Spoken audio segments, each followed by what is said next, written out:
I recently purchased an AMD Radeon 9070 XT, which as you might well know is an awesome GPU, but one that requires 3 8-pin power connectors. Now at the time of making that purchase, unfortunately, Lian Li's wireless strimmers, including the 24-pin and others, but not a triple 8-pin, which meant that I ended up with a system that didn't look quite as good, obviously having black power cables on the GPU.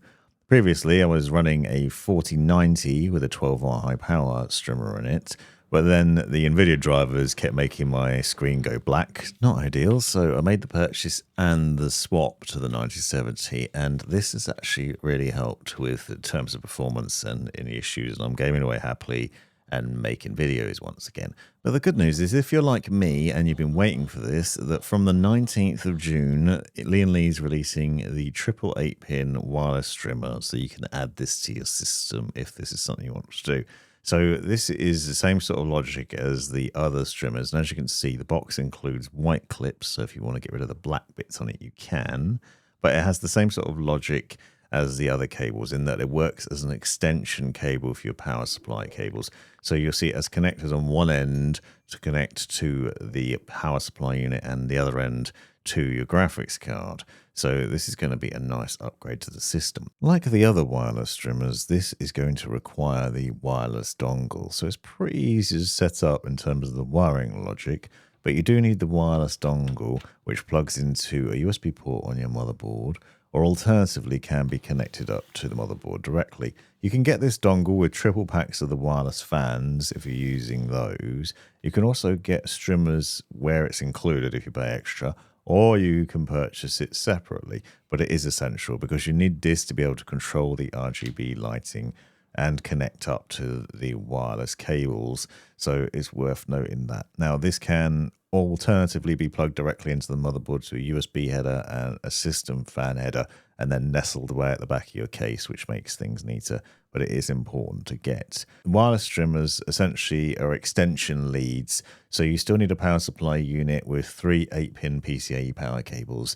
I'm using Corsair's 1000-watt RM shift as a demo here. But you plug the 3 power cables into the power supply unit, obviously into the PCIe ports, and then instead of plugging directly into the graphics card, as I've got them plugged in here, the other end of those power cables then plug into the strimmer. So you need to make sure that they're fully seated in, pushed all the way in and clicked into place at both ends.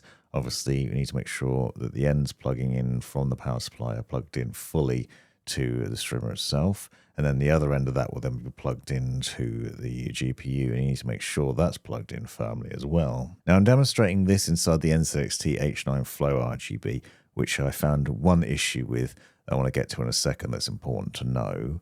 But you can see here from this angle that it basically uses the same sort of logic in the power connectors, in that they push in and then they click over the little plastic notches on the ports. The other thing is you have these clear plastic clips on the rear of the cables that you can pop in there to make sure they're kept nice and neat and nice and straight.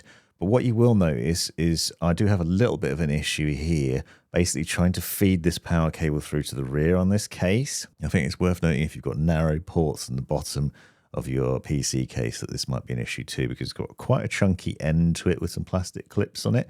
Now I didn't have any issues plugging the power cables into it necessarily, because you can see me doing it here at the back of the case, so that was pretty easy. So you can get the cables in, but one thing I did have a problem was I couldn't shift enough of the strimmer back through to the rear. So when I put the door on, I found that it pressed up against the glass, which then pushed it down and then pushed it up against that bottom fan. So that's something to bear in mind, because you need to be able to try and maneuver some of that to the rear of the case so it doesn't cause this issue.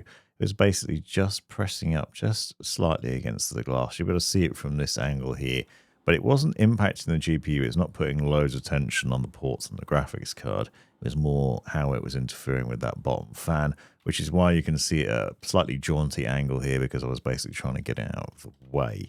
So something to watch out for. However, I didn't have this issue in the Evo XL, although in that case I have to have it coming at a bit of a strange angle, but it does end up making the build look a lot nicer, especially when paired with the new wireless Infinity fans, which you can also see here. I'll leave links to the full specs of my build in the description, as well as links to buy the wireless strimmer.